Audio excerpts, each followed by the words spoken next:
നമ്മുടെ ആനന്ദം സീരീസിലെ വീഡിയോസ് ഒരുപാട് പെൻഡിങ് ഉണ്ട്. കാര്യം ഹോം ടൂർ കാണിക്കുമ്പോഴും വേറെ ഒരുപാട് വീഡിയോസ് അതിനകത്ത് പെൻഡിങ് ഉണ്ടായിരുന്നു. അപ്പോൾ ഓരോന്നായിട്ട് വന്നുകൊണ്ടിരിക്കുന്നു. എല്ലാം വളരെ ഹെൽപ്ഫുൾ ആകുമെന്നാണ് ഞാൻ വിചാരിക്കുന്നത്. ഇന്ന് നമ്മൾ കാണിക്കാൻ പോകുന്നത് നമ്മൾ വീട് ചെയ്യുമ്പോഴത്തേക്ക് അവസാനം എല്ലാം ചെയ്ത് കഴിഞ്ഞിട്ട് ഹൗസ് വാമിങ് തൊട്ട് മുന്നിട്ട് ക്ലീനിങ് ഉണ്ട്. അത് ഒരു സാധാരണക്കാരായിട്ടുള്ള ആളെ സംബന്ധിച്ചിടത്തോളം അത് ക്ലീൻ ചെയ്യുമ്പോൾ എങ്ങനെയാണ് നമ്മൾ ചെയ്യുക? ചൂല് വെച്ച് അടിച്ച് മാക്സിമം തുടച്ച് അങ്ങനെ മാത്രമാണ് ക്ലീനിങ് വരിക. പക്ഷേ അതിലേറ്റവും പ്രധാനപ്പെട്ട സംഗതിയാണ് ഡീപ്പ് ക്ലീൻ ചെയ്യുക എന്നുള്ളത്. ഡീപ്പ് ക്ലീനിങ് ഏത് രീതിയിലാണ് ചെയ്യേണ്ടതെന്നുള്ളതാണ് ഇന്നത്തെ വീഡിയോയിലൂടെ കാണിക്കാൻ പോകുന്നത്. അത് എൻ്റെ വീട്ടിൽ ചെയ്ത 3 പ്രാവശ്യം ഇവിടെ ചെയ്തിട്ടുണ്ട്.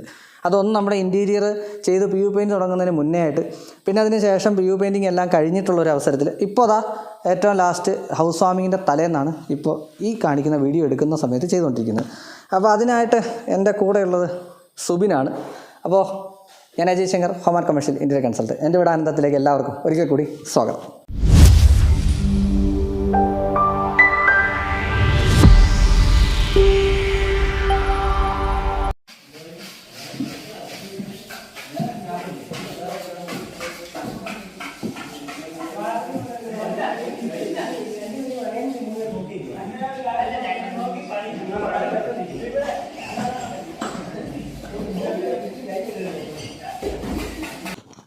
നമസ്കാരം.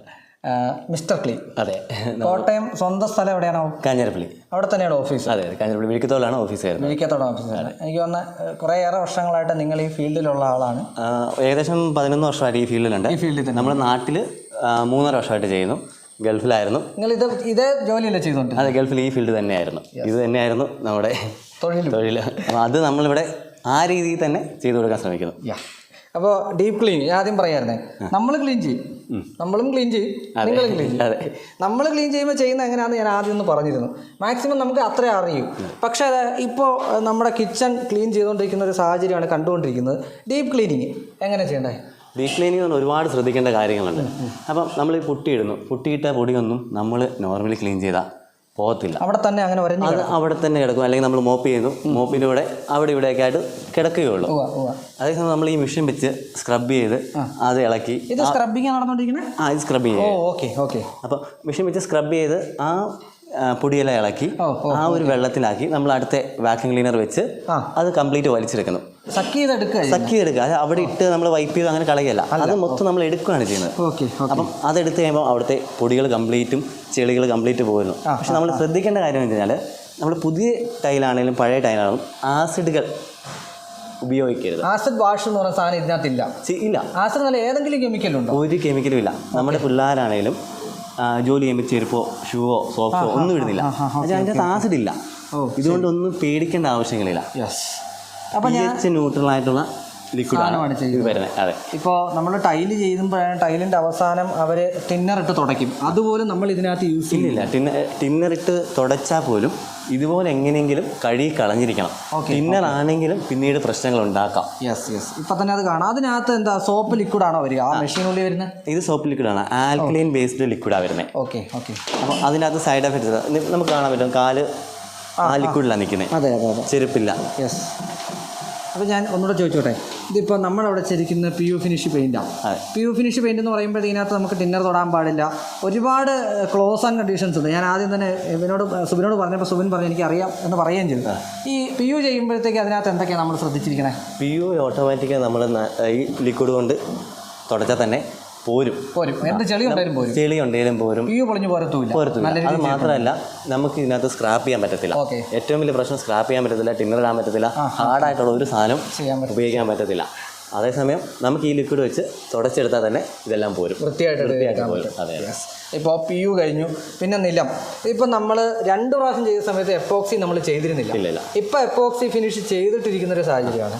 അപ്പോൾ ഓരോ പ്രാവശ്യം ഫസ്റ്റ് ചെയ്തതിൻ്റെ 4-1 ഇല്ല. ശരിക്കും പറഞ്ഞാൽ ആദ്യം ചെയ്ത സമയത്തെന്ന് വെച്ചാൽ ഇവിടെ ഫുള്ള് WPC കട്ട് ചെയ്ത പൊടി ഇത് ഇവിടെ ശരിക്കും പറഞ്ഞാൽ ഒരു കൂമ്പാരമായിട്ട് കിടക്കുകയായിരുന്നു. അപ്പോൾ ഇത് നമ്മൾ ടൈലിൽ ചെയ്യുകയാണ്. ടൈല് ചെയ്യുമ്പോഴത്തേക്ക് അങ്ങനെ ഈ വർക്ക് ചെയ്യുമ്പോഴത്തേക്ക് എന്തെങ്കിലും സ്ക്രാച്ച് വീഴാനോ അങ്ങനെ എന്തെങ്കിലുമൊക്കെ സാഹചര്യങ്ങളോ ഉണ്ടോ? ഒരിക്കലും ഇല്ല. ഇതിനകത്ത് വരുന്നത് നമ്മൾ പാടാണ് ഉപയോഗിക്കുന്നത്. ഈ പാട് കൊണ്ട് ഒരു കാരണവശാലും സ്ക്രാച്ച് വരത്തില്ല.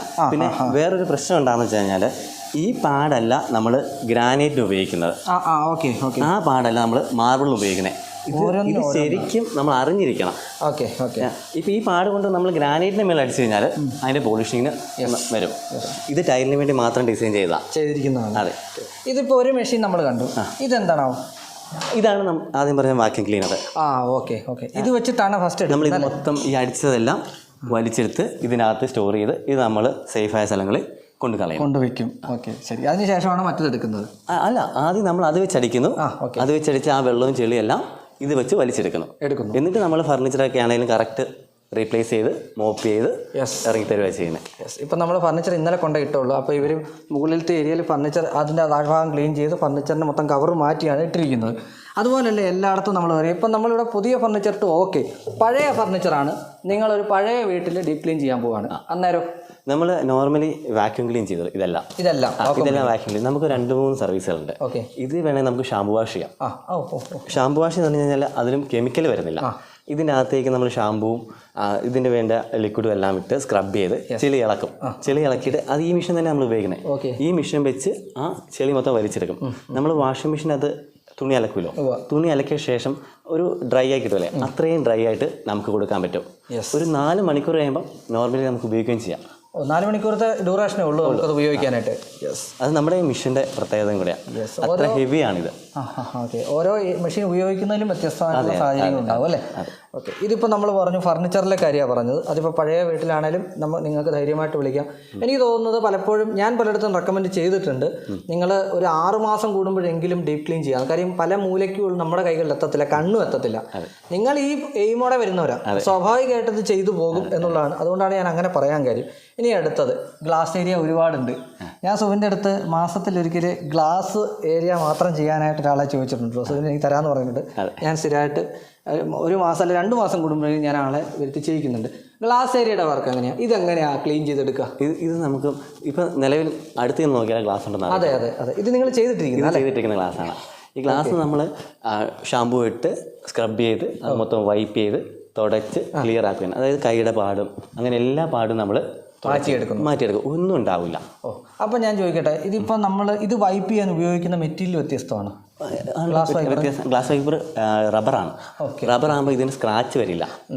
പിന്നെ നമ്മൾ ഉപയോഗിക്കുന്ന എല്ലാം ഒരു കാരണവശാലും നമ്മുടെ സൈഡിൽ നിന്ന് ഒരു സ്ക്രാച്ച് ഉണ്ടാവത്തില്ല. അത് ഞാൻ 2 പ്രാവശ്യം എനിക്ക് അനുഭവമുള്ളതാണ്. അപ്പോൾ നമ്മുടെ പെർഗോള ചെയ്യുന്നതും അതേ സാധനം വെച്ചിട്ടാണ്. അത് തന്നെ എക്സ്പീരിയൻസ്ഡ് ആയിട്ടുള്ള വർക്കേഴ്സ് ഒരു പ്രധാന സംഗതിയാണ്. ഏറ്റവും അതാണ് എക്സ്പീരിയൻസ് ആയിട്ടുള്ള വർക്കേഴ്സാണ് ഇത് കമ്പനിയിൽ ഏറ്റവും വേണ്ടതും. അവരാണ് നമ്മുടെ ബലം. മിററും ഒക്കെ നമ്മൾ തന്നെ ചെയ്യത്തില്ലേ? എല്ലാം ഇത് കംപ്ലീറ്റ് ലാംപ് ഷെയ്ഡ്സ്, ഫാന് എല്ലാം എന്തുണ്ട് A to Z. Outside area ഇതിനകത്ത് പെടത്തില്ല അല്ല? ഇതിനകത്ത് പക്ഷെ നമ്മൾ ചെയ്ത് കൊടുക്കും. ഇതിനകത്ത് പെടത്തില്ല, പക്ഷെ ഔട്ട്സൈഡ് വരുന്ന ചുക്കിരിയ അതൊക്കെ നമ്മൾ ക്ലീൻ ചെയ്ത് കൊടുക്കും. അപ്പോൾ അതൊന്ന് എടുത്തു പറയാൻ കാര്യം എന്ന് വെച്ചാൽ പലപ്പോഴും പലരും ചോദിക്കുവേ, ഇപ്പോൾ പുറവശം വാഷ് ചെയ്യാനാണെന്നുണ്ടെങ്കിൽ പലരും ചോദിക്കും, അതുകൊണ്ട് ചോദിച്ചാണ്. ഇനി ഇപ്പോൾ ഇവിടെ ഇവർ ചെയ്ത് കഴിഞ്ഞിട്ടുള്ള ഒരു റൂമാണ് ശരിക്കും പറഞ്ഞാൽ ഈ കാണുന്നത്. മുകൾ ഭാഗത്തും ചെയ്തിട്ടുണ്ട്. ഇതിപ്പോൾ നമ്മൾ ചെയ്ത് കഴിഞ്ഞ ഒരു റൂമല്ലേ? അതെ. പക്ഷേ ഇത് കംപ്ലീറ്റ് ഫിനിഷ് ആയിട്ടില്ല. ഇനിയുണ്ട്. ശരി. ഇതെന്ന് വെച്ച് കഴിഞ്ഞാൽ നമ്മൾ ഫസ്റ്റ് മെഷീൻ അടിച്ചു വലിച്ചെടുത്തു. ഇനി നമുക്ക് കയറി മൊത്തം ചെക്ക് ചെയ്യണം, ഇനി എന്തെങ്കിലും ഉണ്ടോ. ഫസ്റ്റ് ഒരു റൗണ്ട് കൊണ്ട് തീരത്തില്ല. സെക്കൻഡ് കയറി നമ്മളിത് ചെക്ക് ചെയ്ത് ഫർണിച്ചറൊക്കെ കറക്റ്റ് സ്ഥലത്ത് റീപ്ലേസ് ചെയ്ത് ഇപ്പം പുതിയ ഈ നമ്മുടെ മെത്തയുടെ കവറൊക്കെ പൊളിക്കാണ്, അതെല്ലാം പൊളിച്ച് സെറ്റ് ചെയ്ത് ഇനി ബെഡ്ഷീറ്റ് ഉണ്ടെങ്കിൽ അത് വരെ വിരിച്ചിട്ടിട്ട് നമ്മൾ ഇറങ്ങുകയുള്ളൂ. Okay done.